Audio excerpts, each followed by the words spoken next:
네, 나는 불교를 믿는다. 불법성 삼보에 대해서 바로 알기 공부입니다. 최근에 이제 부처님 오신 날, 또 테라와다 남방적으로 부처님의 날, 외삭 이런 행사들이 계속 있었는데요. 특히 이 시절이 되면은 더더욱 이 책이 중요한 책이다. 정말로 부처님의 삶을 관통하는 불교 신자라면 기본적으로 이만큼은 알아야 속지 않고 잘못된 길로 가지 않고 바르게 부처님의 제자로서의 삶을 살 수 있다. 이렇게 말할 수 있는 책이죠. 진도가 이제 많이 와서 이제 머지않아 이 책도 마무리가 되지 않을까 생각하고 있는데요. 자, 지금 이제 우리가 제4장 제자들 승 가운데 이제 출가제자와 제가제자의 공통된 가르침 공부 마쳤고요. 출가제자를 위한 가르침도 공부 마쳤고, 이제 제가제자를 위한 가르침 중에 이제 두 번째 시간이 됩니다.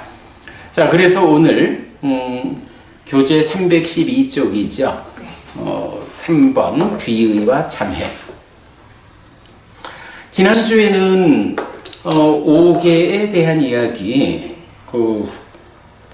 5계라는 게 있기 때문에 지켜야 한다라는 게 아니고, 부처님께서 어떻게 하면 우리의 삶이 괴로움을 만드는 쪽으로 치우치지 않고 행복을 만드는 쪽으로 치우칠 것인가 라고 하는 삶의 기준을 주신 거기 때문에, 이게 부처님이 지정했으니까 지켜야 돼 이런 의미에 앞서서 이런 5계를 지니는 삶이 우리의 삶을 행복으로 이끌기 때문에 우리가 기준으로 살아야 한다 라는 그런 의미를 말할 수 있죠. 그래, 어쨌든 이제 우리가 제가제자를 위한 가르침의 첫 자리에 5계를 자리한 것이, 5계라는 것이 부처님께서 지켜라 했기 때문에 우리가 지켜야 한다 이런 접근보다는 괴로움으로 삶을 이끌지 않고 행복으로 삶을 이끌기 위한 최소한의 삶의 질서다 라는 것 때문에 우리가 5계를 지니고 살아야 한다라는 것을 강조했고요. 자, 그리고 나서는 어떻게 불교 신자가 되느냐라고 해서 3보에 귀의하는 삶, 그리고 4가지 덕목을 갖춘다라고 했고요. 또 불교에는 대승불교, 소승불교 이런 구분이 사실은 불필요하다. 부처님께서 직접 설한 가르침으로의 불교일까? 이게 우리의 공부 기준이 되면 되는 거고, 그 기준 안에서 굳이 대승, 소승 이런 표현을 쓰자면 불교 신자 가운데 자기 한 사람의 행복만을 위해서 실천하는 소승적인 불교 신자가 될 거냐, 함께 더불어 행복한 삶을 추구해 나가는 좀 더 적극적인 대승적인 불교 신자가 될 거냐, 이런 부분 같이 살펴보았고요. 자, 오늘은 이제 세 번째 주제로 귀의와 참회입니다. 사실 이 귀의와 참회는 앞에서 출가제자의 경우에도 살펴보았는데요. 이제 제가제자와 관련해서는 경이 이 귀의와 참회를 어떻게 말하고 있는지 살펴보도록 하겠습니다. 자, 사문과경. 사문과경이 이제 마가다의 왕인 아자타사또 외대히붓다라는 왕이 부처님한테 와서 출가를 하면, 사문이 되면 어떤 눈에 보이는 결실이 있습니까? 라고 질문을 하고 부처님이 이제 거기에 대해서 깨달음을 성취하는 것으로 윤회에서 벗어나는 그 성과까지가 사문의 결실이다 라고 이제 말을 해주는 경이죠. 그렇게 이제 부처님 가르침이 끝나고 나면 이제 아자타사투 왕이 부처님한테 귀의를 하고 그러면서 이 아자타사투 위데히푸타라는 왕은 이제 좀 어려움을 하나 갖고 있는 게 그 유명한 빈비사라 왕의 아들이잖아요. 근데 빈비사라 왕을 축출하고 그래서 이제 아버지가 죽고 자기가 이제 왕이 됐단 말이죠. 그래서 아버지를 죽이고서 왕이 됐다. 아버지로부터 왕좌를 찬탈했다. 이제 이런 죄가 있는 거죠. 이제 그 부분 이렇게 이제 참회하고 그러죠. 자, 그 내용 이제 교재로 보겠습니다. 제가신자로 귀의하는 경우는 많이 발견되지만 제가신자의 참회의 경우는 이 경이 유일합니다. 그러나 형식이 분명하니 각자의 경우에 맞게 응용할 수 있습니다. 내가 부처님 제가신자가 되겠습니다 하는 경우는 무지하게 많죠. 그런데 제가신자가 부처님 앞에서 부처님 제가 이러이러한 잘못을 참회합니다 라고 말하는 경우는 니카야 전체적으로 2경밖에 없어요. 출가제자가 부처님 앞에 참회하는 경우는 여러 개 우리가 용례를 보았는데 그러니까 제가신자가 참회하는 경우는 2경뿐이다. 그러나 참회하는 어떤 고정된 틀이 있으니까 이제 요 경에서 틀을 보게 되면 우리가 정말로 살아가는 가운데 내가 어떤 실수가 있었다, 잘못이 있었다, 참회를 해야겠다 라고 하면 요 형식을 그대로 적용해서 하면 되죠. 자, 경 보겠습니다. 이렇게 말했을 때 마가다의 왕 아자타사투 웨데히푸타는 세존에게 이렇게 말했다. 먼저 귀의 정말 기쁩니다 대덕이시여 정말 기쁩니다 대덕이시여 예를 들면 대덕이시여 넘어진 자를 일으킬 것입니다. 덮여있는 것을 걷어낼 것입니다. 길 잃은 자에게 길을 알려줄 것입니다. 눈 있는 자들은 모습들을 본다 라며 어둠 속에서 기름 등불을 들 것입니다. 이렇게 세존에 의해서 여러 가지 방법으로 설해진 법이 있습니다. 대덕이시여 저는 의지처인 세존 그리고 가르침과 비구상가에게로 갑니다. 세존께서는 저를 오늘부터 살아있는 동안 귀의한 남신자로 받아주십시오. 이렇게 이제 부처님의 제자가 되겠다. 귀의를 하고 그 다음에 이제 참회를 하죠. 대덕이시여 어리석고 모르고 능숙하지 못해서 제가 잘못을 저질렀습니다. 왕국의 지배권 때문에 법다운 법왕이었던 아버지의 생명을 빼앗은 저에게 대덕이시여 세존께서는 미래의 단속을 위해서 잘못에 대한 참회를 받아주십시오. 그러니까 이제 부처님이 대왕이여 법다운 법왕이었던 아버지의 생명을 빼앗은 그대는 참으로 어리석고 모르고 능숙하지 못해서 잘못을 저질렀습니다. 그러나 대왕이여 그대가 잘못을 잘못으로부터 본 뒤에 법에 따라 바로잡았기 때문에 우리는 그대를 받아들입니다. 대왕이여 잘못을 잘못으로부터 본 뒤에 법답게 바로잡고 미래에 단속하는 자는 이 성스러운 율에서 향상합니다. 요게 귀의는 내가 부처님 제자가 되겠습니다 이러는 거니까 그 내용 쭉 읽어보면 넘어진 자를 일으킬 것이다. 땅에 넘어져 있는 자를 일으켜주는 일, 이게 부처님 가르침의 역할이다. 이런 거 되겠죠. 덮여 있는 것을 걷어낼 거다. 눈을 덮고 있는 그 어리석음을 걷어낼 거다. 길 잃은 자에게 길을 알려줄 거다. 그리고 눈 있는 자들은 모습들을 본다라며 어둠 속에서 기름 등불을 들 것이다. 이게 이제 또 그런 거 있잖아. 왜? 장님이 등불을 들고 서 있는 경우를 말하잖아요. 그러면 사람들이 아니 당신은 보지도 못하면서 왜 등불을 들었어? 이렇게 말하는 경우가 있다고. 그런데 사실은 나는 못 보지만 등불을 들지 않으면 눈이 있는 당신들도 못 봐서 나하고 부딪힐 거니 내가 등불을 들고 있으면 당신들이 내가 있다고 알아서 나를 피해갈 거다. 이렇게 말을 하잖아요. 눈 있는 자들은 모습들을 본다라며 어둠 속에서 기름 등불을 들 거다. 이렇게 말하죠. 부처님에 의해서 여러 가지 방법으로 설해진 법이 있다. 그래서 나는 의지처인 부처님과 가르침과 비구상가에게로 간다. 오늘부터 살아있는 동안 귀의한 제가신자로 받아달라. 이렇게 이제 귀의하는 정형구고요. 이때 이제 참회하는 정형구도 기본적으로 어리석고 모르고 능숙하지 못해서 제가 잘못을 저질렀습니다 하는 말로 제가 잘못했거든요 하는 얘기를 시작하는 거야.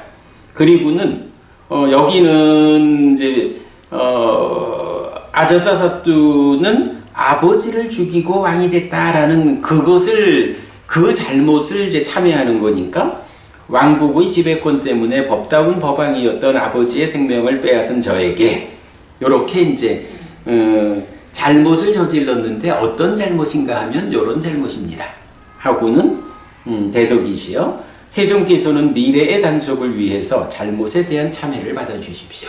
제가 잘못했는데 어떤 잘못이냐 하면 이런 잘못입니다. 부처님 저의 참회를 받아주십시오. 이렇게 말하는 거예요. 네. 예를 들어서 법부님 살다 보면 참 그러면 안 되지만 버럭 화를 내가지고 주변 사람을 힘들게 하는 따님하고 살다 보면 때로 그럴 수가 있어. 네. 그러면 그때 이제 어떻게 참회를 하느냐 하면 딱 이렇게 한다는 거야. 부처님 어리석고 모르고 능숙하지 못해서 제가 잘못을 저질렀습니다. 제가 나의 문제로 내 자신의 문제로 화가 났는데 이 화를 제어하지 못하고 내 딸에게 화를 냈습니다. 내 딸이 내가 화를 내는 원인을 제공한 것도 아닌데 이러이러한 이유 때문에 화가 난 것을 제어하지 못하고 내 딸에게 성질을 부렸습니다.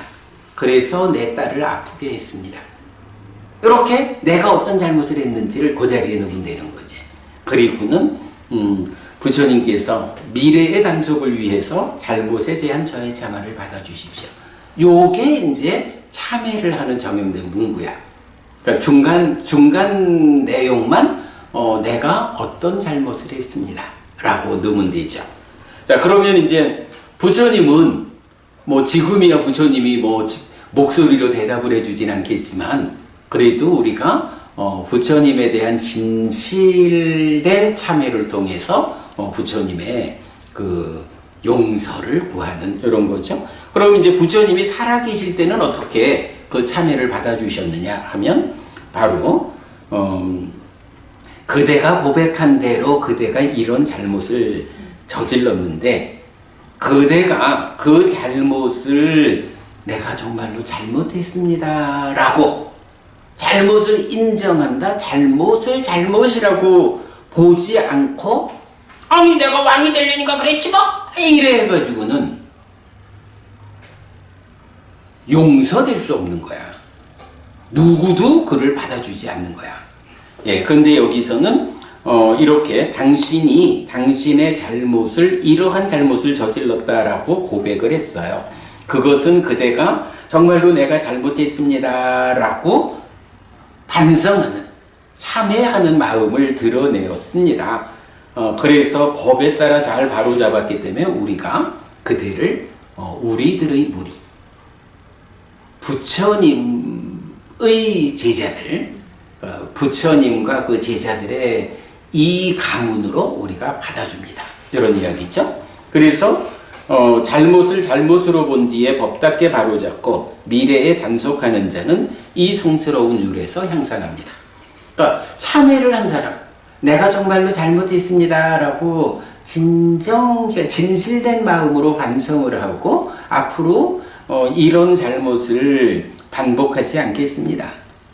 그래서 미래에 단속하는 자는 미래에 같은 잘못을 반복하지 않는 이 사람은 부처님의 가르침 안에서 향상한다. 이렇게 말하는 거거든요.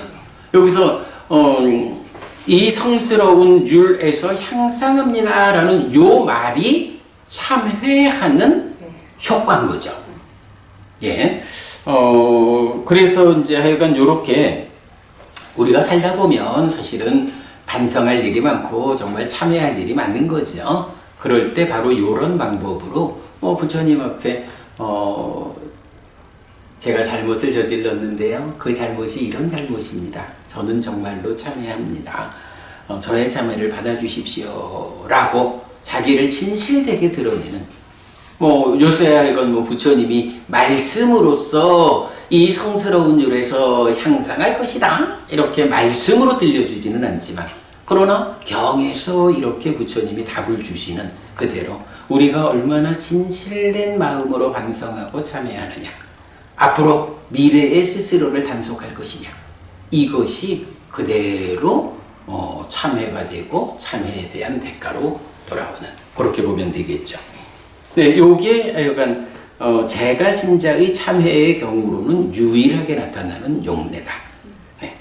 그래서 이건 틀만 잘 기록을 하면 거기서 내가 때때로 이런 잘못을 저질렀다, 이것을 참회한다 라고 법답게 참회할 수 있죠.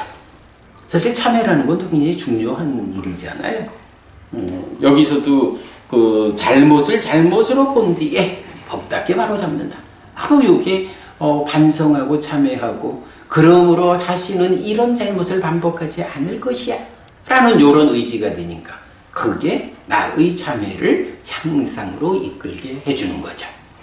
네. 자, 이렇게 귀의와 참회 살펴보았고요. 이제 네 번째 주제로 희리와 오따빠라는 주제를 보겠습니다. 희리라는 말이 있고 오따빠라는 말이 있어요. 우리 요거 지난주에 잠깐 말씀은 드렸지만 희리, 오따빠 이러면 요게 그대로 빨리거든요. 요거를 어떻게 좀 우리말로 번역하는 일이 너무 어려운 거야. 그러니까 이 의미를 정확하게 담아내기가 참 힘들죠. 그래가지고 그냥 원어 그대로 희리 오따빠 이렇게 말하면서 그 의미를, 희리라고 하는 것은 자책의 두려움, 오따빠라는 것은 타책의 두려움, 이렇게 이제 설명을 하고 있거든요. 사실은 우리가 이제 나는 불교를 믿는다 책 앞에 불교 입문 소유 이 책을 만들었잖아요. 이 책의 구성을 보면 모두 그 4부로 구성되어 있는데, 네 번째 부가 희리와 오따빠 그리고 법들의 정계라고 해서 희리와 오따빠를 중심에 두고 이 책의 4분의 1이 만들어지는 거야. 사실은 이 책을 우리가 제가 신자의 신행을 위한 교과서와 같다 이렇게 말을 하는데, 법원님이 사실 희리와 오따빠라 그러면 잘 모르죠. 근데 희리와 오따빠라는 게 이런 제가 신자의 신행을 위한 교과서의 4분의 1의 분량을 차지할 만큼 사실은 굉장히 중요한 거거든. 이 중요한 주제가 한국 불교에서는 좀 많이 강조되지 않고 있죠. 그래서 제가 더더욱이 이 주제를 강조하고 있거든요. 자, 희리와 오따빠라는 두 가지 법에 대해서 보겠습니다. 자, 먼저 책 보면요. 희리와 오따빠라는 용어가 있습니다. 참괴로 한역되었고, 그러니까 중국에서는 요거를 참회가 아니고 참이라는 말과 괴라는 말로 번역을 한 거예요. 그러니까 바로 앞에 참회를 했는데 여기선 참괴야.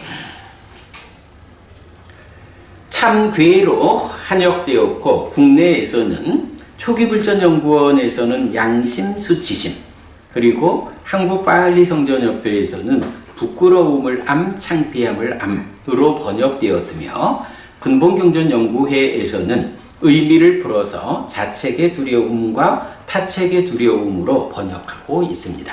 그러니까 희리라는 말, 오따빠라는 말을 그대로 우리말로 번역을 해보자 하니까 초기불전연구원에서는 희리는 양심, 오따빠는 수치심 이렇게 번역을 했고요.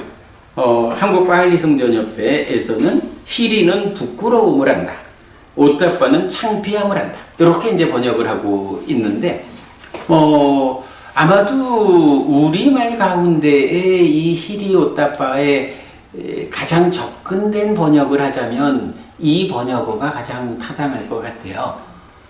그런데 그렇다고 해도 이 양심과 수치심이라는 말이 시리와 옷다빠의 의미를 참 가장 적절한 번역어이기는 하지만 정확하게 그 의미를 담았다 할 수 있을까? 이제 이런 점에서는 조금 어려움이 있는데, 문제는 시리 옷다빠가 말씀드렸듯이 그 제가 신자의 신행에 차지하는 비중이 너무 큰 거야. 그러다 보니까 이것은 좀 정확한 이해가 필요한 거죠. 네, 그래서 이제 우리는 그냥 히리 옷다빠 언어로 말하고 그 의미를 담아가지고 자책의 두려움, 타책의 두려움 이렇게 이제 표현을 하고 있죠. 교리적 비중이 매우 큰 중요한 교리 용어인데 의외로 잘 알려지지 않았습니다. 출가와 재가를 막론하고 실천의 중심에 두어야 하는 용어인데 이 책에서는 형편상 재가 신자의 덕목에 포함하였습니다. 앞선 책 불교 입문 1 소유하고자 하는 자를 위한 가르침에서 자세히 설명하였는데 특히 열반으로 향하는 인생 항로의 방향타라고 해석하였습니다.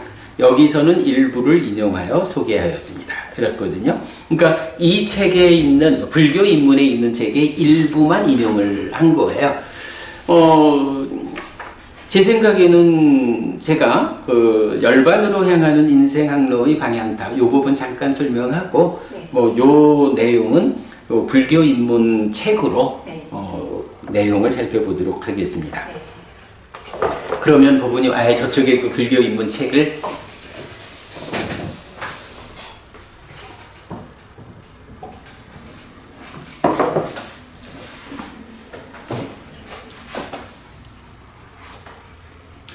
자, 우선은 책 뒷쪽 볼게요. 책 뒷표지 보면 열반으로 나아가는 인생 항로를 그려놨어요. 불교 신자가 최종적인 목적이 무엇냐? 우리가 아침에 이제 포살할 때요. 포살할 때마다 제가 말씀드리는 게 제가 신자로서의 삶, 가족과 더불어 경제 활동을 하는 이런 제가자로의 제한된 삶을 지금 살고 있지만 그래도 나의 지향점은 알아서요. 나는 언젠가는 부처님 가르침을 바르게 배워서 윤회에서 벗어날 거요. 알아한될 거요. 이런 지향점을 명확히 하고 있잖아요. 알아한된다, 윤회에서 벗어난다라는 그 지향 자리를 뭐라고 불러? 요걸 해탈, 열반 이렇게 부르는 거잖아요. 그러니까 우리의 인생 항로가 궁극적으로 보면 열반으로 나아가자. 그런 인생의 항로를 그려내는 게 불교 신자의 삶인 거죠. 자, 그럴 때에 열반으로 나아가는 인생 항로를 처음에 이제 어떻게 그려봤냐 하면 인생 항로니까 배를 타고 나아가는 거죠. 근데 이 배라고 하는 게 마음이라는 배야. 이 마음이라는 배에 바람을 맞아가지고 배가 출발을 해야 되잖아. 움직여야 되잖아. 그러려면 바람을 맞기 위한 돛이 필요해요. 그래서 배에는 중심에 돛을 댄다고. 그러면 돛을 달았다 하면 이제 바람이 불어오면 출발하는 거죠. 이럴 때 우리가 지난주에는 5개와 관련해서 이 얘기를 잠깐 했지만 이 마음에 돛을 단다라고 하는 게 보시가 마음의 돛인 거야. 보시를 하는 일을 통해서 내 마음에 돛을 달면 요게 돛만 달려가지고 출발하진 못해요. 그럴 때 바람이 불어줘야 되는데 그 바람이 뭐냐 하면 바로 오계를 지닌 삶. 오계라는 게 바람인 거야. 그래서 제가 지난주에도 그 얘기했죠. 제가 신자의 삶의 향상을 위한 테크닉에 두 가지 축이 있다. 그것이 보시와 오계다.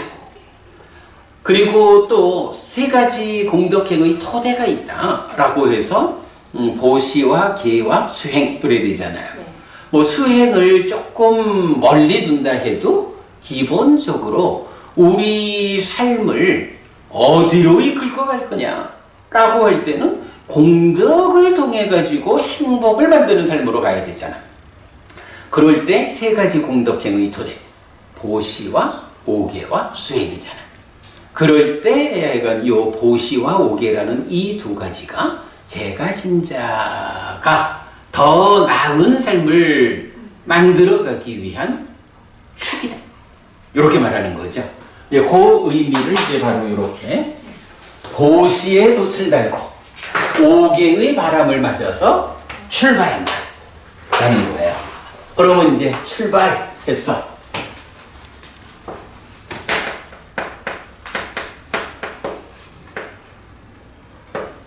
출발하기 위해선 돛이 필요하고 바람이 필요해. 이럴 때 돛은 보시고 바람은 오계야. 네, 이렇게 해서 출발을 했어요. 그러면 출발을 해서 이제 어디로 가야 돼? 열반까지를 궁극적으로 열반까지를 가야 되잖아. 그러면 열반 쪽으로 가자라고 하는데 바람의 방향이 열반으로 정확하게 불어주면 좋은데 사실은 오계를 지닌다라는 것이 중요한 일이지만 오계를 지니는 것만 가지고 열반을 성취하지 깨닫지는 못하잖아. 그러다 보니까 오계는 좀 더 폭넓게 불어주는 바람이라면 이제 이 마음이라는 배의 방향을 열반을 향해서 정확하게 방향을 잡아줘야 되는 필요가 있죠. 그거를 이제 뭐라고 하냐 하면 방향타 이렇게 보면 되죠. 뭐 키 이렇게 부르죠. 그러면 이 방향타의 역할을 하는 게 뭐냐? 돛의 역할을 하는 건 보시고 바람의 역할을 하는 건 오계인데 방향타의 역할을 하는 것이 무엇냐라고 하니 바로 희비와 오따빠. 하여간 희비와 오따빠라는 것은 불교 교리 안에서 사실 불교 교리 안에서 가장 중요한 게 보시와 오계일 수 있어요. 왜냐하면 이거 없으면 출발을 못 하거든. 그 이어가지고 방향을 맞추기 위해서 나오는 희리와 오따빠. 이래 되면 이게 얼마나 중요한 교리인지 우리가 사실은 생각할 수 있거든요. 근데 제가 공부 많이 한 분들하고 대화를 해봐도 희리오따빠 이런 건 잘 몰라. 그거 그 초기불전연구원에서 양심, 수치심 이래 번역한 거예요. 아, 양심, 수치심 알죠? 근데 그 양심이 뭐고 수치심이 뭘까? 이래 물으면 더더욱이 몰라. 사실은 희리오따빠에 대해서 잘 모르는데 오늘 우리가 간략하게라도 공부를 좀 해보자고요. 자, 그러면 이렇게 출발해서 희리오따빠로 열반으로 바르게 나아가기 위한 방향을 잡았어. 그러면 이렇게 방향을 잡은 다음에는 그 다음에 어떻게 해야 돼? 실제로 노를 저어 가야 되잖아. 노를 젓는다 라는 것은 어떤 것이 노를 젓는 일이냐 라고 할 때 여기에 이제 이건 기본적으로 믿음, 정진, 사띠, 삼매, 지혜. 요거 5가지 힘이라고도 하고 5가지 기능이라고도 하고 그러죠. 기본적으로는 하여간 삶의 향상을 이끄는 수단. 요게 말하자면 마음을 팔에다가 견주면 이 마음이 일을 해야 되잖아. 어린애도 팔이 있으니까 뭐 젖병이라도 잡잖아. 근데 무거운 건 못 들잖아. 나이가 먹어가면서 힘이 생긴다라는 거는 말하자면 팔에 근육이 생기잖아. 알통이 생기잖아. 요런 마음이라는 팔에 알통이 생겨가지고 힘을 쓸 수 있는 그런 그렇다고 해서 이 알통이 팔하고 다른 건 아니야. 팔의 일부죠. 근데 어떤 사람, 운동하지 않은 사람은 그냥 팔은 있지만 알통이 없어서 힘을 잘 못 써. 어떤 사람은 팔 안에 운동을 통해서 알통이 생겨나가지고 강한 힘을 써. 요 차이가 있죠. 바로 그런 팔을 구성하는 알통과 같은 것. 그런 것이 5가지 힘 또는 기능, 이래 되거든요. 그래서 알통이 생겼으니까 이 알통으로 노를 저어가는 거죠. 이게 사실 알통 없이 어린아이한테 노져서 가자 이러면 사실은 못 간다고. 그래서 믿음, 정진, 사티삼매, 지혜라고 하는 이 5가지가 마음의 알통이요. 그래서 노를 젓는 그 역할, 수단이 되죠. 자, 그러면 이렇게 이 5가지 기능으로 노를 저어가지고 도착하는 자리가 열반이야. 근데 이제 이 열반의 동의어라고 말할 수 있는 게 무명의 반대말이죠. 명이라고 해탈이라고 해서 열반이고 또한 불사, 죽지 않음 요거죠. 그리고 이것이 의미하는 바가 뭐예요? 바로 윤회에서 벗어나는 거죠. 그리고 이거를 고멸, 괴로움의 소멸 그렇게 말하고 그대로 이게 행복이야.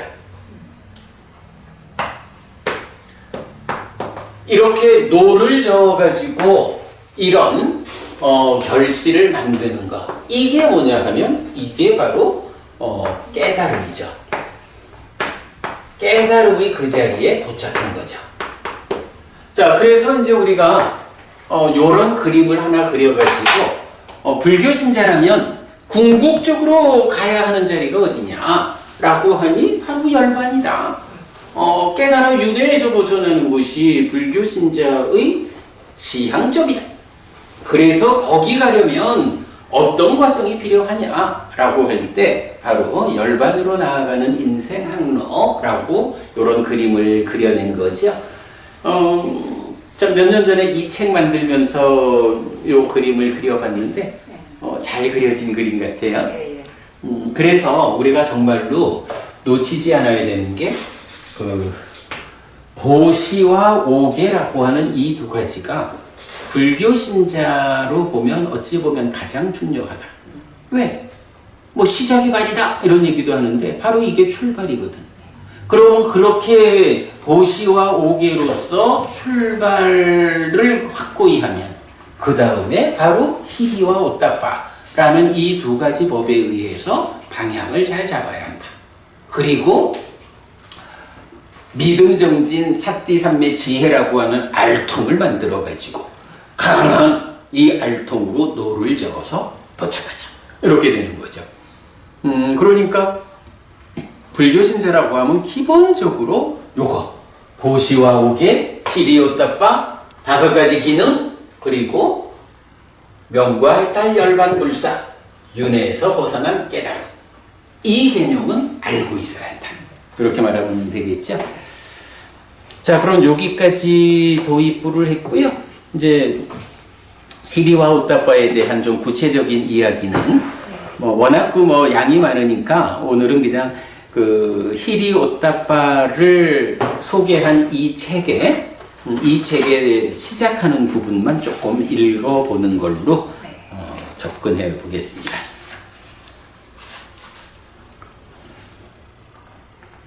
지금 불교 입문 펼쳤나요? 예. 그러면 이렇게 이제 제4부에서 나오고요. 희리와 오따빠 그리고 법들의 전개. 그래서 이제 421쪽을 가면 제1장 세상을 보호하는 2가지 법, 희리와 옥탑방. 불교인문. 불교인문. 400, 421쪽.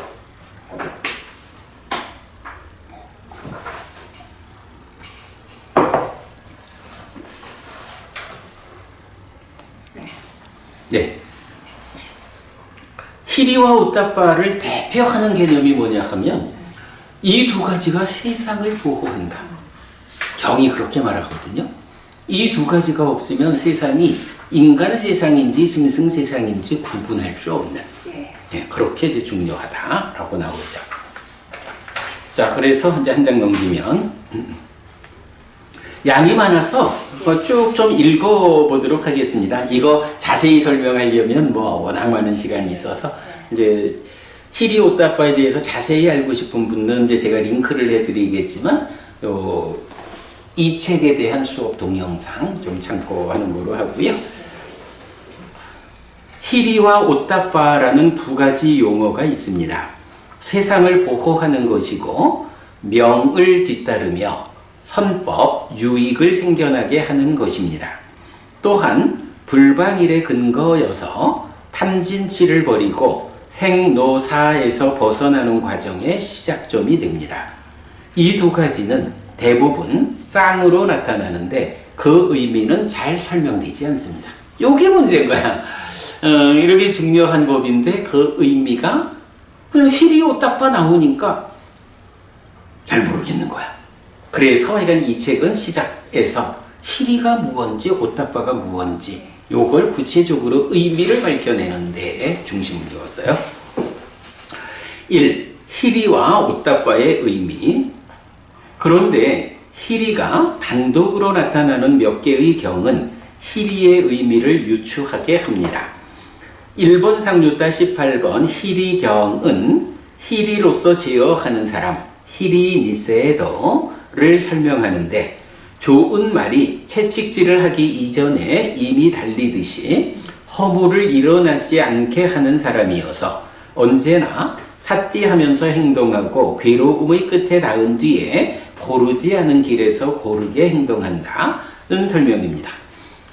희리 옥탑방에서는 유독 좋은 말이라는 비유를 여러 번 해요.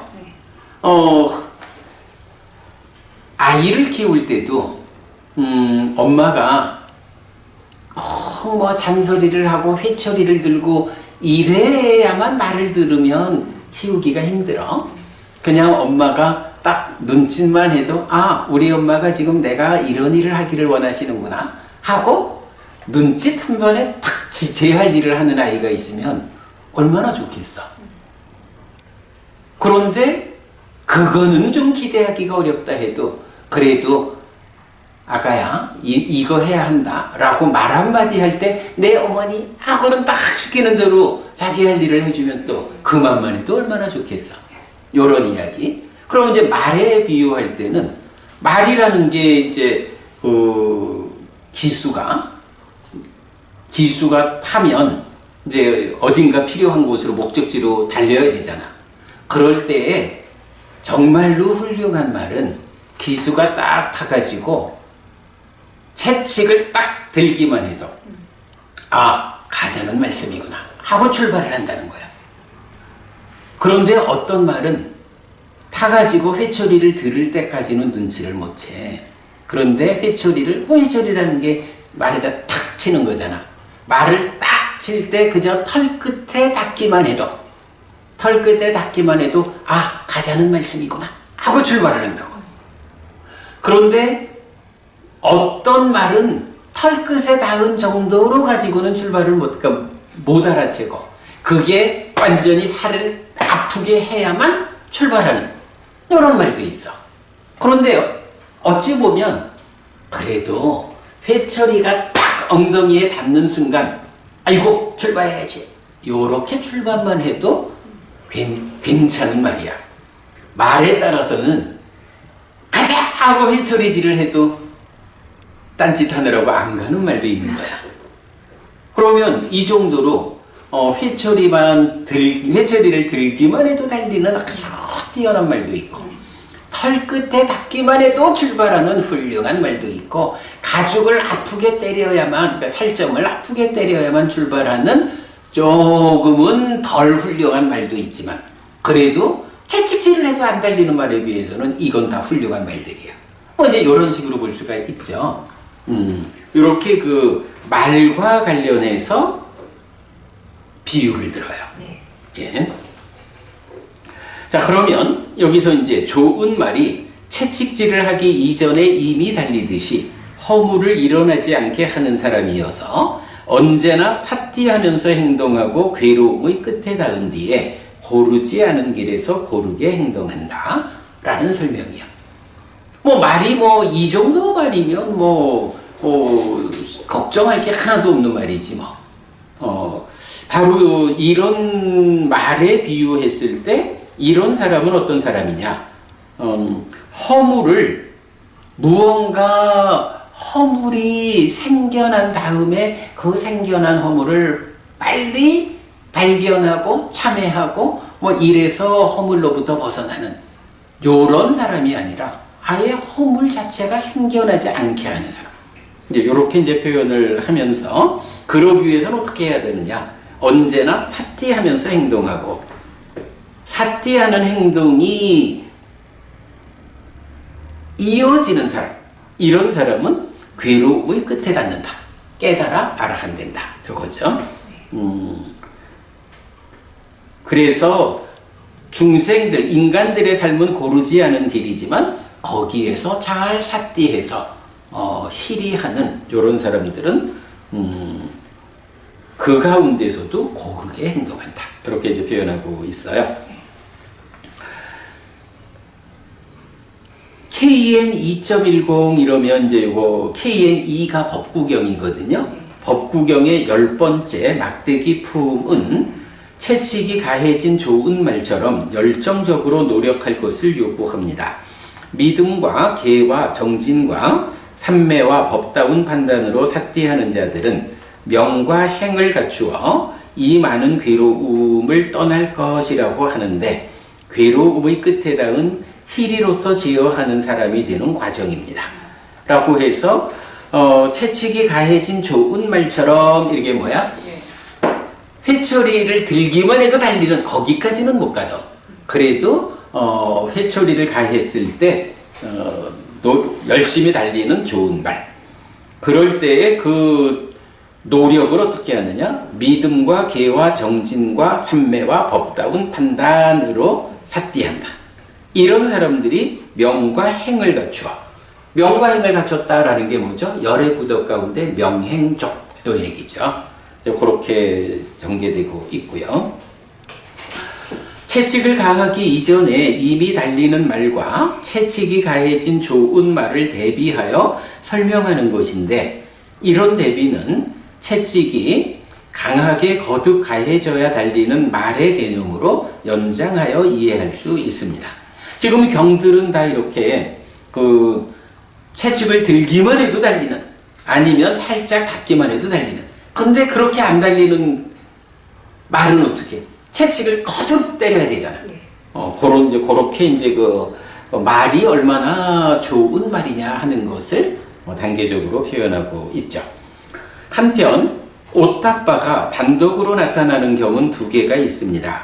먼저 18번, 그러니까 디가니까야 18번 자나와사바 경의 삼매의 필수품 7가지는 거짓을 말하는 행위에 대한 오타빠를 말합니다. 그리고 오타빠가 없는 자 경에서 사리푸타 존자는 마하카사파 존자에게 도반카사파여 노력하지 않고 오타빠가 없는 자는 깨달을 수 없고 열반을 실현할 수 없고 위없는 유가 안온을 성취할 수 없으며, 노력하고 오타빠가 있는 자는 깨달을 수 있고 열반을 실현할 수 있고 위없는 유가 안온을 성취할 수 있습니다. 라고 말하는데, 1. 나에게 생겨나지 않은 악한 불선법들이 생겨나면 불이익으로 이끌릴 것이다. 2. 나에게 생겨난 악한 불선법들이 버려지지 않으면 불이익으로 이끌릴 것이다. 3.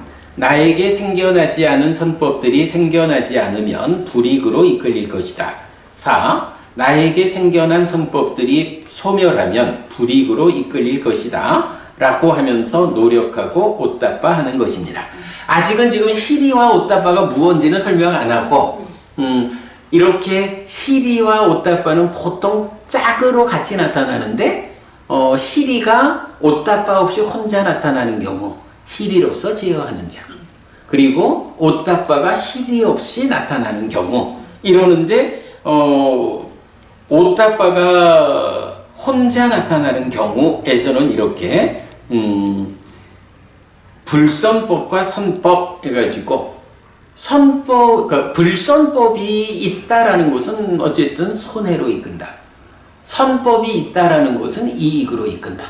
그러니까 우리가 이제 보통 정정진, 사정근 이래 말해서 노력이라는 걸 어떻게 해요? 안 좋은 거는 없게 하는 노력, 좋은 거는 있게 하는 노력. 안 좋은 것을 없게 하는 것은 생겨나지 않은 안 좋은 거는 생겨나지 않게, 생겨나 있는 안 좋은 것은 버리는 노력. 좋은 것을 있게 하자라고 할 때는 생겨나지 않은 좋은 것은 생겨나게 하고, 생겨나 있는 좋은 것은 유지하면서 더욱 좋아지게 하고, 이런 식으로 노력 4가지 단계로 말하잖아. 그 부분을 말하고 있죠. 예, 옷다빠를 통해서. 이렇게 시리는 채찍질을 하기 이전에 이미 달리는 좋은 말에, 옷다빠는 노력과 함께 채찍이 가해진 좋은 말에 비유되는 것을 알 수 있습니다. 바로 요 차이를 보기 위해서 이제 많은 말을 한 거죠.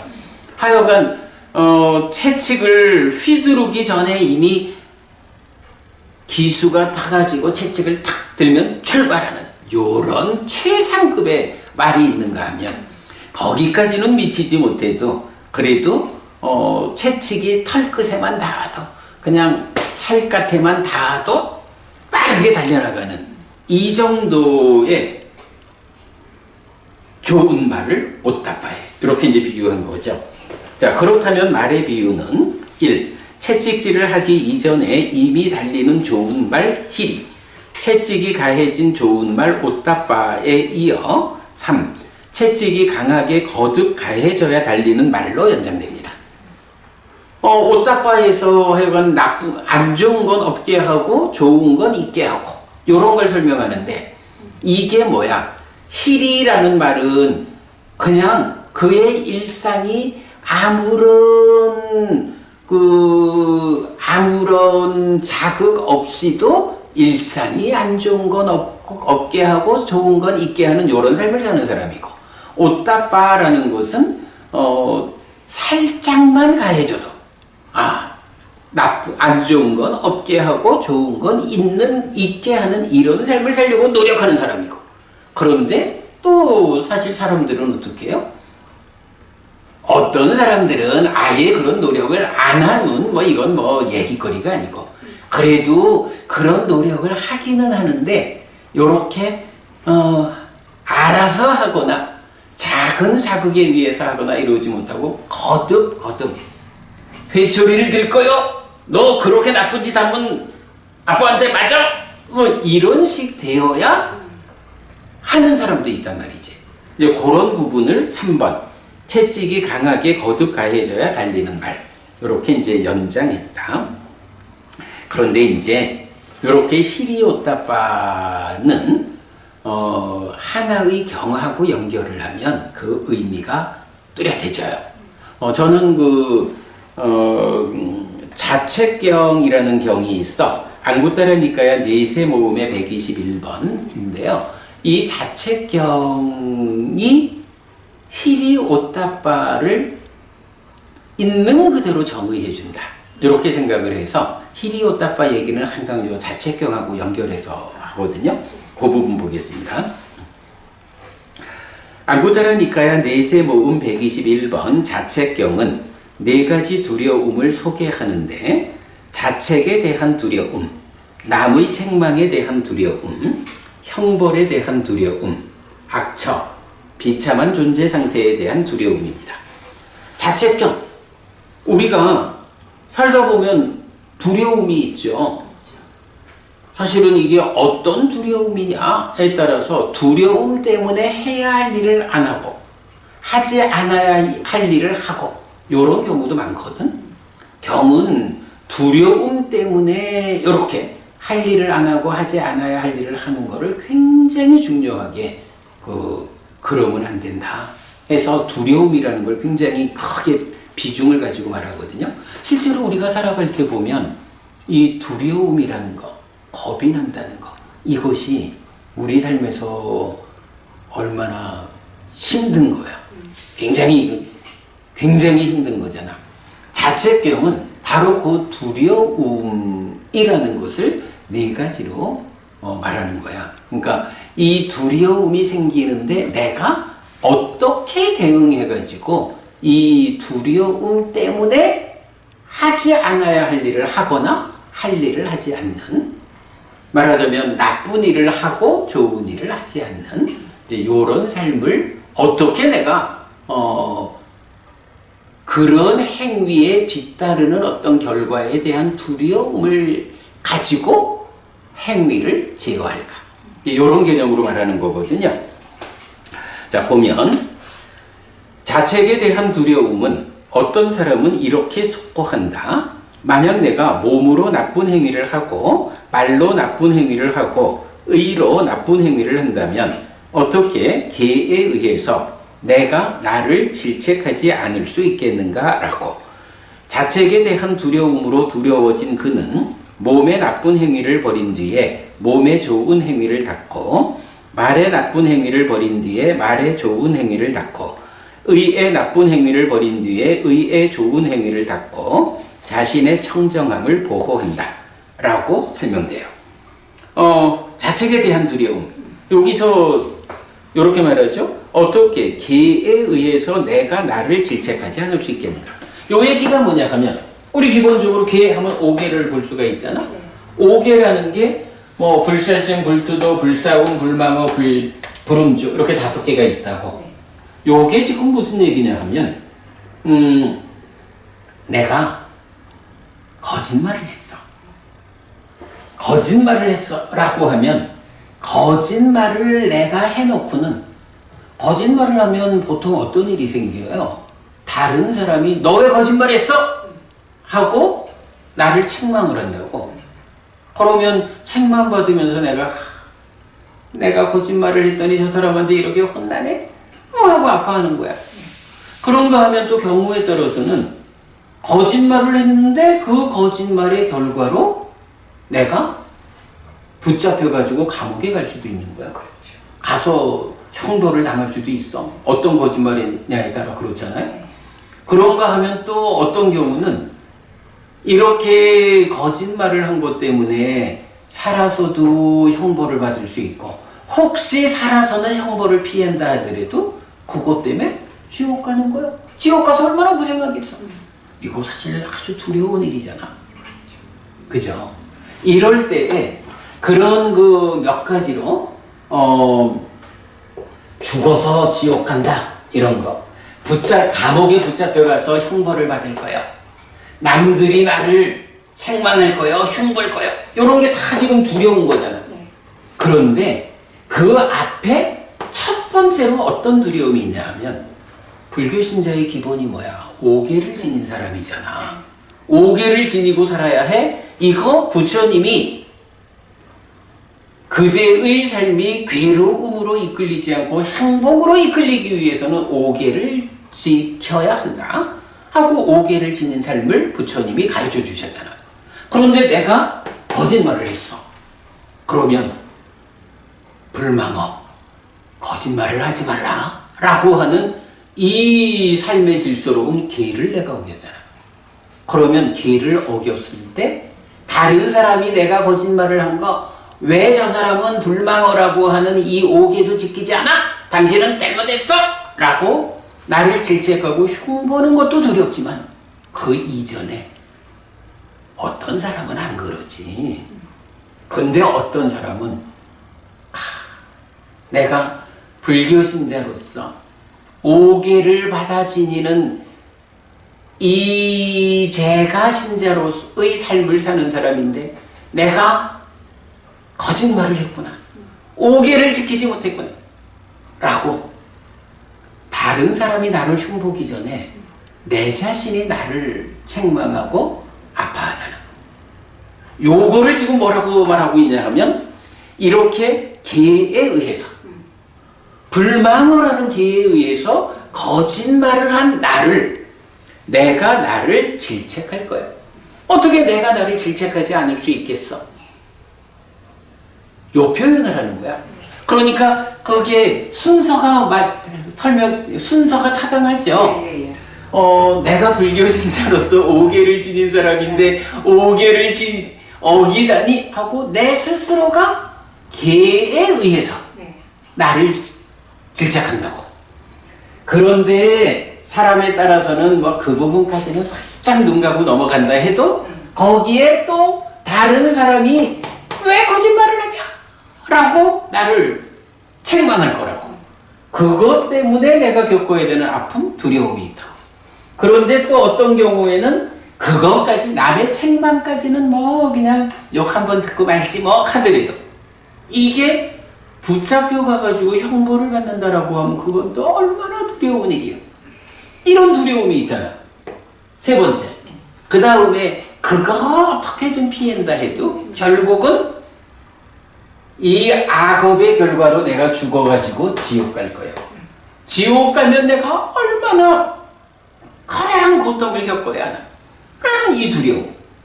이런 두려움이 4단계로 제시가 되고 있다고. 그래가지고 결국은 어떡하자는 거예요. 이러한 두려움을 보아가지고 악업을 지으면 안 돼. 나쁜 짓 하면 안 돼. 요렇게 단속하는 거죠. 근데 보면 어떤 사람은 그래서 우리가 견해를 중시 여기잖아. 어떤 견해를 가진 사람은요. 이런 4단계로 안 되지 내가 이걸 어떻게 책임지려고 거짓말을 하냐. 이렇게 오계를 지니는 삶에 대한 견해가 확실한 사람은 이런 최악의 경우는 4번에 가서라도 거짓말을 막아낼 수가 있는 거야. 그런데 그런 견해를 갖지 않은 사람은 어때요? 아니 내가 거짓말을 좀 해서라도 먹고 싶은 걸 먹었는데 뭐 그거면 됐지 하고 스스로 질책하지 않는다고.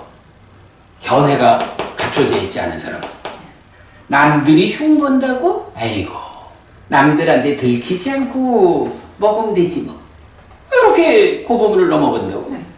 붙잡혀가서 형벌을 당할 거라고. 내가 미련한 사람이 아니지 들키지 않는 범위 내에서 완전 범죄하지 이러고 한다고. 죽은 다음에 지옥 간다고? 아이고 지옥 같은 소리 하고 있네. 이런 사람들이 얼마나 많아. 이런 4가지 방법, 이 4가지로 제시되는 어떤 두려움 때문에 악업을 피하고 선업을 짓는 이런 일을 안 하는 사람도 많다고. 그 사람들은 어찌 될까? 결수 없이 죽은 뒤에 지옥 가거나 살아있는 동안 붙잡혀가지고 감옥에 가가지고 형벌을 받거나 남들한테 욕을 먹는 사람을 살거나. 자꾸 기본적인 생각이 너무 쌍맞을 그러게 말이야. 그러니까 이제 그런 4단계로 이렇게 우리가 설명할 수 있죠. 네. 자책경이 바로 그 4가지 말해주는 거야. 자, 그래서 이제 보면 지금 이제 우리가 자책에 대한 두려움 받죠. 네. 그러니까 자책에 대한 두려움은 그 4가지 중에 1번. 계에 의해서 내가 나를 질책한다. 요게 두려운 거야. 그래서 나쁜 행위를 안 해. 자, 2번째. 남의 책망에 대한 두려움은 남의 책망에 대한 두려움은 어떤 사람은 이렇게 속고한다. 만약 내가 몸으로 나쁜 행위를 하고 말로 나쁜 행위를 하고 의로 나쁜 행위를 한다면 어떻게 계에 의해서 남이 나를 질책하지 않을 수 있겠는가? 라고. 남의 책망에 대한 두려움으로 두려워진 그는 몸의 나쁜 행위를 벌인 뒤에 몸에 좋은 행위를 닦고 말에 나쁜 행위를 벌인 뒤에 말에 좋은 행위를 닦고 의에 나쁜 행위를 벌인 뒤에 의에 좋은 행위를 닦고 자신의 청정함을 보호한다. 라고 설명됩니다. 아니 왜 당신은 불교 신자라면서 오계를 안 지켜? 라고 남이 나를 질책할 거예요. 이게 두려운 거예요. 개에 의해서 그렇게 되는 거죠. 그리고 세 번째, 그리고 형벌에 대한 두려움은 왕들이 범죄를 저지른 도둑을 붙잡은 뒤 여러 가지 체벌을 가하는 것을 본 어떤 사람에게 그에게 이런 생각이 든다. 이런 악한 업들을 원인으로 왕들은 범죄를 저지른 도둑을 붙잡은 뒤 여러 가지 체벌을 가한다. 채찍으로 때리기도 하고 내지 칼로 목을 베기도 한다. 만약 나도 그런 악한 업을 짓는다면 왕들은 나도 붙잡은 뒤 여러 가지 체벌을 가할 것이다. 채찍으로 때리기도 하고 내지 칼로 목을 베기도 할 것이다 라고. 형벌에 대한 두려움으로 두려워진 그 약탈자는 남들의 것을 빼앗지 않는다. 몸에 나쁜 행위를 벌인 뒤에 몸에 좋은 행위를 닦고 말에 나쁜 행위를 벌인 뒤에 말에 좋은 행위를 닦고 의에 나쁜 행위를 벌인 뒤에 의에 좋은 행위를 닦고 자신의 청정함을 보호한다 라고 설명되고, 그러니까 이게 이제 세 번째 형벌에 대한, 그게 중요한 거는 그 형벌이 중요한 게 아니라 그 형벌이 두려워가지고 나쁜 짓을 안 한다. 이게 중요한 거거든. 그 다음에 네 번째, 악처에 대한 두려움은 어떤 사람은 이렇게 숙고한다. 몸의 나쁜 행위에 악한 보는 다시 태어남을 이끌고 말의 나쁜 행위에 악한 보는 다시 태어남을 이끌고 의의 나쁜 행위에 악한 보는 다시 태어남을 이끈다. 만약 내가 몸으로 나쁜 행위를 하고 말로 나쁜 행위를 하고 의로 나쁜 행위를 한다면 어떻게 내가 몸이 무너져 죽은 뒤에 상실과 비탄의 상태, 비참한 존재, 벌받는 상태 지옥에 태어나지 않겠는가? 라고. 악처에 대한 두려움으로 두려워진 그는 몸에 나쁜 행위를 벌인 뒤에 몸에 좋은 행위를 닦고 말에 나쁜 행위를 벌인 뒤에 말에 좋은 행위를 닦고 의에 나쁜 행위를 벌인 뒤에 의에 좋은 행위를 닦고 자신의 청정함을 보호한다 라고 설명됩니다. 하여간 이 자책경이 네 단계로 어떤 단계에서 두려움을 모아가지고 악업을 피하고 선업을 짓느냐. 그래서 동일하게 반복되는 게 문장들의 끝은 자신의 청정함을 보호한다 이런 거잖아. 그러니까 하여간 자책법의 중심 주제, 어느 선에서 내가 브레이크를 걸어가지고 나쁜 행위를 안 하고 청정해질 것인가, 요거. 그런데 그 순서가 자기 자신의 질책이 두려워서, 남의 질책이 두려워서, 형벌이 두려워서, 악처가 두려워서. 부부님, 요거 어디에서 우리가 딱 브레이크를 잡아줘야겠어? 첫 번째서 잡아야죠. 그죠? 네. 이게 필요한 거예요. 근데 부부님, 요게 웬만해서 쉬울까? 안 쉽죠. 안 쉽죠? 네. 매사에 그렇게 되면 알아갑니다. 네. 시리로서 지어가는 자, 이렇게 되는 거죠. 네.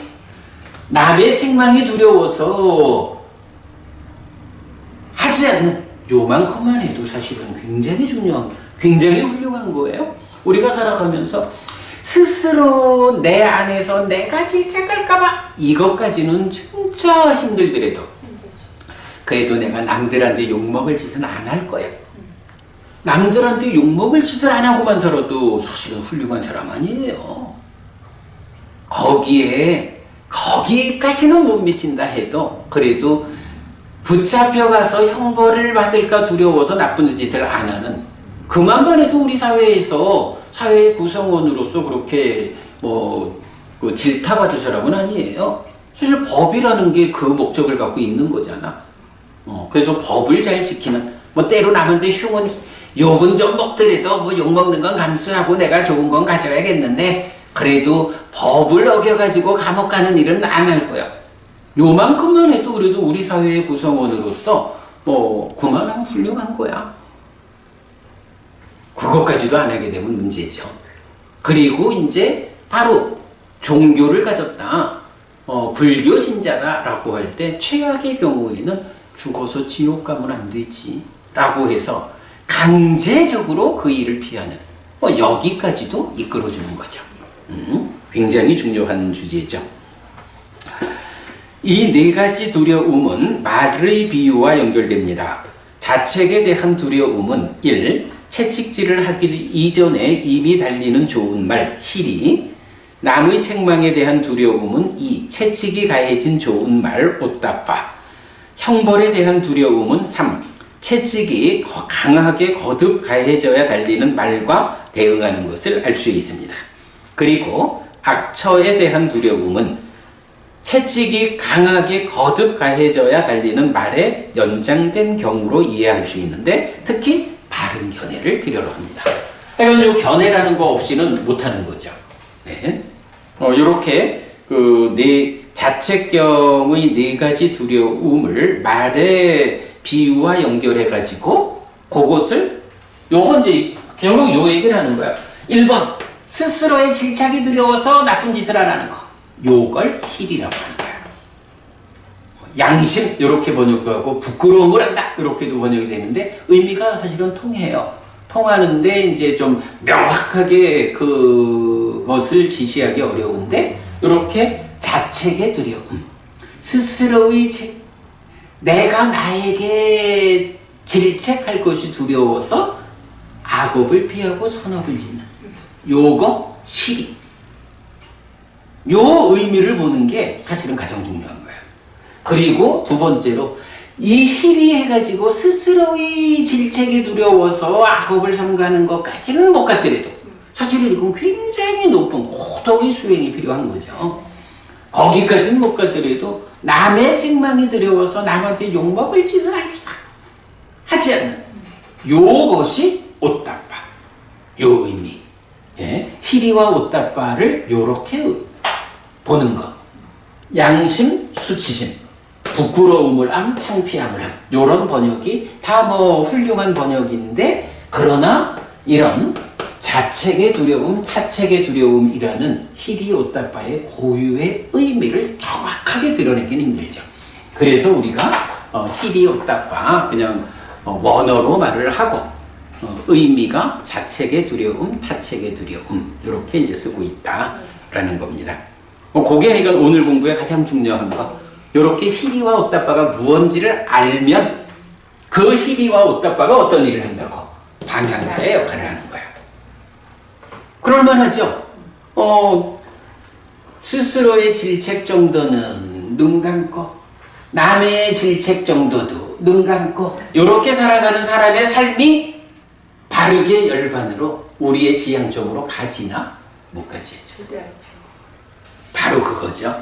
예, 그래서 방향타다. 그런데 도시비유경은 성스러운 제자는 희리를 가졌다.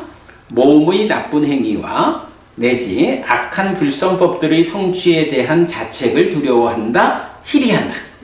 바로 희리한다라는 말을 이렇게 그 자책을 두려워한다라고 말해주는 거야. 그러면 해피스님이 희리를 자책의 두려움이라고 그 의미를 결정하고 오따빠를 타책을 두려워한다라고 의미를 결정하는데 너무 그 해피스님 자의적인 거 아니요? 이렇게 말할 수 있잖아. 그런데 도시비유경에서는 그 말을 직접 해준다고. 그러니까 해피스님이 자의적으로 희리와 오따빠의 의미를 결정한 게 아니고 이런 도시비유경 같은 경을 통해 가지고 희리 오따빠를 말하지만 이게 자책경이 말하는 이 네 가지 두려움에 의한 청정을 유지하는 그것에서 1번, 2번을 차지하고 있구나. 이렇게 우리가 경에 의해서 정확히 의미를 이제 볼 수 있는 거죠. 그래서 이제 희리한다. 그 다음에 성스러운 제자는 오따빠를 가졌다. 몸의 나쁜 행위와 내지 악한 불성법들의 성취에 대한 타책을 두려워한다. 요거를 오따빠한다. 이렇게 오따빠띠라고 합니다. 몸과 말과 의의 나쁜 행위에 대한 대응을 희리한다. 희리야띠와 오따빠한다. 오따빠띠라는 용어로서 표현하는 것입니다. 그렇다면 희리는 자책에 대한 두려움이고 오따빠는 남의 책망에 대한 두려움이라고 그 의미를 해석할 수 있습니다. 요 책을 쓸 때까지만 해도 제가 표현을 잘못해서 남의 책망에 대한 두려움이랬는데 요새는 그냥 타책의 두려움. 그러니까 희리는 좌측의 두려움, 옷다빠는 타책의 두려움. 이렇게 지금 표현하고 있거든요. 네. 요게 오늘 공부의 결론이지 뭐. 희리 옷다빠가 무언지를 아는. 희리 옷다빠가 이렇게 중요한 건데 그게 뭐냐고. 아, 희리는 자책의 두려움이요. 스스로의 질책이 두려워서 악업을 피하고 선업을 행하는 요거 희리요. 옷다빠는 타책이 남의 흉볼까 두려워서 악업을 피하고 선업을 실천하는 요거 옷다빠요. 희리 옷다빠. 요거만 알면 인생 항로를 우리가 그려낼 수 있죠. 예. 이때 자책경의 네 가지 두려움은 1. 희리에 의한 행위의 제어 2. 옷다빠에 의한 행위의 제어 3. 형벌에 대한 두려움에 의한 행위의 제어 4. 바른 견해에 의한 행위의 제어를 지시하는 가르침이라고 할 것인데 희리경과 막대기품이 말하는 희리로서 제어하는 사람의 의미입니다. 그래서 이제 제가 이런 예를 하나 들어본 거예요. 두려움에 의한 행위의 제어 네 가지는 비유하자면 움직이는 차에 대한 4단계의 브레이크입니다. 1단계에서 제동할 수 있으면 작은 수고로서 가능한데 단계가 높아질수록 수고가 커진다고 보아야 합니다. 그리고 제동되지 않으면 수고를 넘어서서 큰 불행을 초래하게 됩니다. 그래서 낮은 단계에서 제동할 수 있도록 역의 단계, 견해, 형벌, 옷다빠, 희리로 준비하는 것이 신행이고 수행이라고 하겠습니다. 여기 이제 무슨 얘기냐 하면 요새도 참 요즘같이 차가 좋아졌는데도 틈틈이 차가 굴러가지고 얼마 전에도 자기 차가 굴러가는 거 세우려고 하다가 자기 차에 깔려 죽은 사람도 있고 그렇잖아. 네. 사실 이제 요렇게 이제 거의 평지 같은 것에서 살짝 경사가 지다가 이렇게 이제 내려오는 도로가 있다. 예. 차가 여기에 서 있어. 그런데 요 경사가 뭐 아주 작은 경사야. 그래도 브레이크를 딱 사이드 브레이크 딱 채워놓고 있으면 걱정할 일이 없잖아. 그런데 어쩌다 보니 사이드 브레이크를 내려놓고 뭐 딴짓하고 있는 사이에 차가 움직이기 시작하는 거야. 그런데 만약에 운전자가 차 안에 있다가 차가 움직이네 하고 사이드를 탁 당기면 괜찮잖아. 그런데 차 세워놓고 밖에 나가서 딴짓하고 있었어. 그런데 차가 움직이고 있어. 얼른 쫓아와가지고 요 상태에서 그래도 딱 세우면 이때는 차가 워낙이 움직이는 듯 마는 듯 하니까 맨손으로도 차를 막을 수가 있잖아. 그리고 뭐 브레이크 딱 잡으면 되잖아. 별로 문제가 없다고. 그런데 요게 약간의 경사가 아주 약간의 경사 해가지고 예를 들어서 이게 뭐 그냥 말해보자면 시간당 5km의 속도로 가는 상태였다면 이 정도는 우리가 뭐 웬만하면 막지. 그런데 요게 한 10km 시간당 10km 정도의 속력이 붙어버렸다 라고 하면 이거는 조금 어휴 이렇게 막아야 될 거라고. 그리고 가서 사이드를 콱 당겨야지. 요렇게 요 정도에서 막는 경우가 있고, 그런가 하면 이게 약간의 경사가 있는 곳으로 왔어. 이렇게 굴러가고 있으면 이거 속도가 붙어가지고 뭐 20km 이런 시간당 20, 시속 20km만 돼도 이게 우리 사람 몸으로 그죠? 못 막아, 그치? 네. 이 정도 되면 진짜 아주 재빠르게 다 운전석 문을 가서 사이드를 당기고 이러지 않으면 못 막는다. 못 세운다고. 이게 조금 더 경사 와가지고 한 40km 이 정도 되면 이거 진짜 이건 뭐 참 특별한 사람이래야 날래게 들어가가지고 사이드 당기지. 이거 앞에서 막으려고 그러다가 진짜 자기 차 굴러가는 거 막으려다가 자기 차에 깔려 죽는 이런 경우 생기잖아. 이게 근데 여기서도 못 막아가지고 아예 이제 내리막길에서 탄력을 받아버렸어. 뭐 60km만 간다 할까? 못 막는다고. 이러면 어떤 일이 생겨? 사고가 나는 거예요. 그렇죠? 겨우 여기까지는 힘들게라도 세워볼 수 있다지만 이 정도 되면 이건 인간 힘으로 못 막는 거예요. 사고가 나잖아. 기본적으로는 차를 잘 주차해야 되죠. 주차, 정차를 잘 해야 되죠.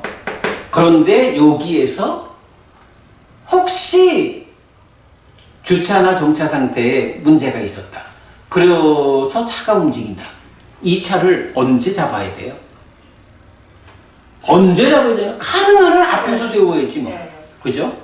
가능한 한 앞에서 세우려면 어떻게 해야 돼? 차의 상태를 늘 주시하고 있어야죠. 차의 상태를 늘 주시한다. 차에 대해서 눈 뜨고 있어야 된다. 뭐야? 차에 대해서 눈 뜬다. 삿띠잖아. 그래서 아까도 보면 삿띠 한다는 얘기가 계속 나오잖아.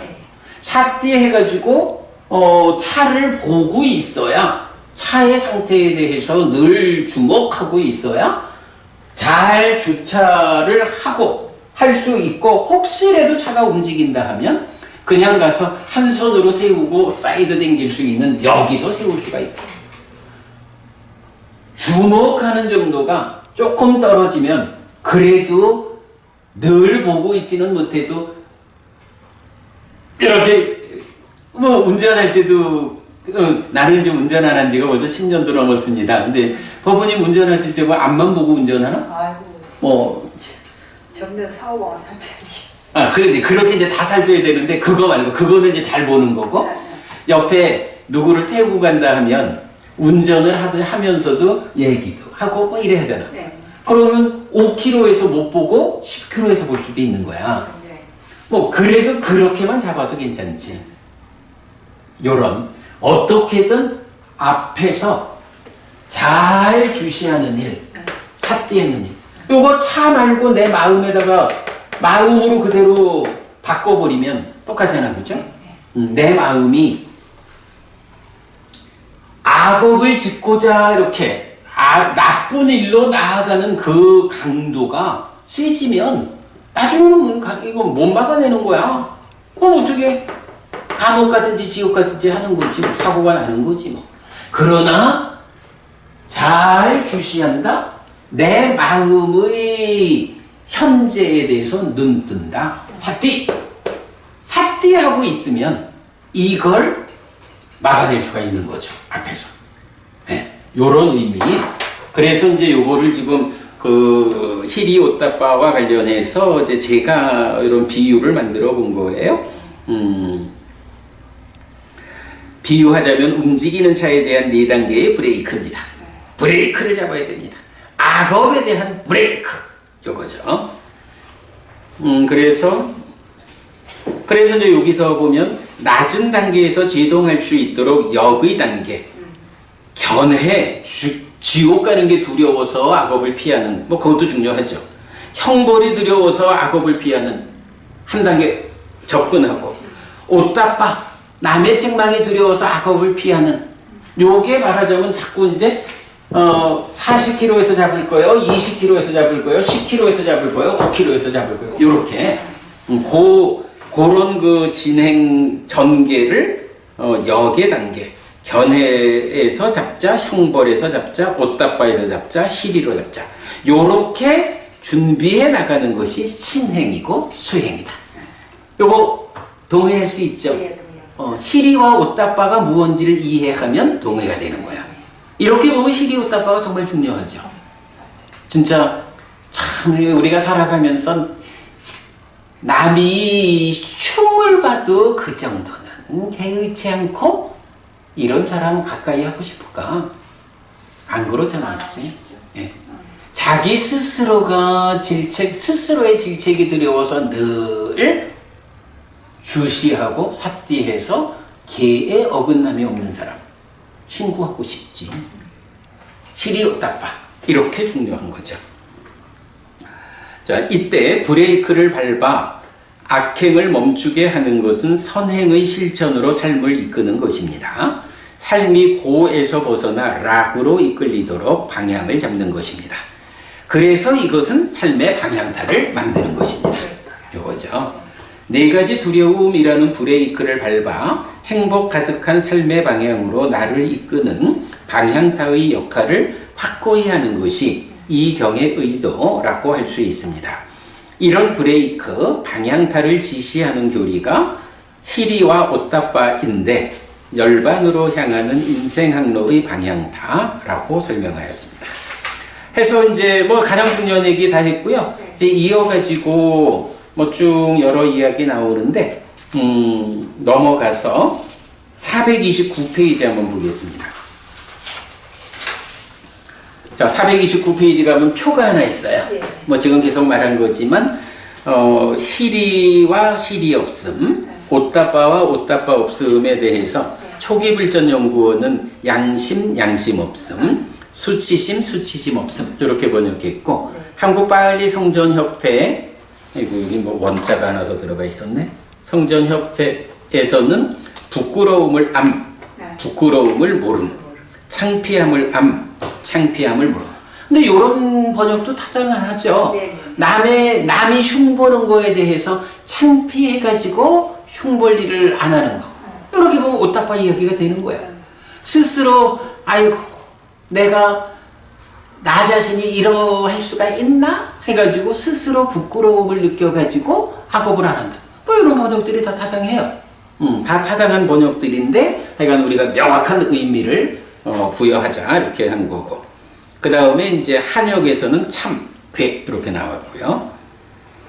그 밑에 보면 근본경전연구회는 자책에 대한 두려움과 남의 책망에 대한 두려움을 표현하는 최적의 단어를 찾지 못했습니다.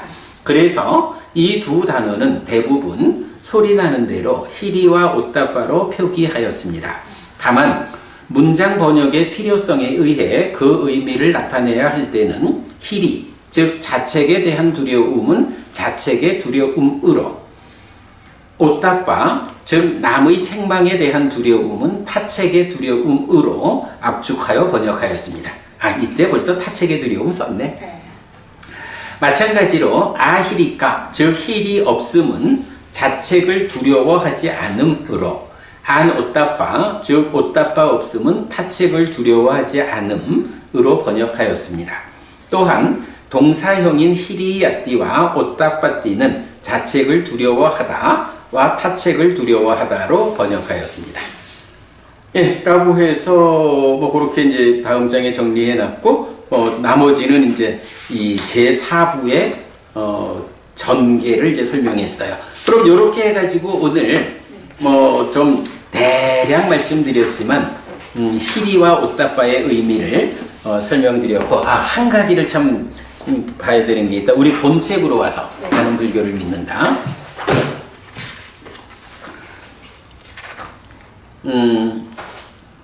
316쪽 가겠습니다. 자, 316쪽 가면 위에는 브레이크, 네 가지 두려움 해서 지금 설명드린 중심 내용이죠. 그 밑에 보면 박스가 또 하나 있는데 그러니까 희리라는 요 말을 뭐 희리를 양심이라고도 하고 부끄러움을 암 이렇게도 했고 우리는 자책의 두려움 이렇게 하고 있잖아. 근데 그거를 자존심이라는 측면에서도 좀 볼 수가 있는 거야. 자존심.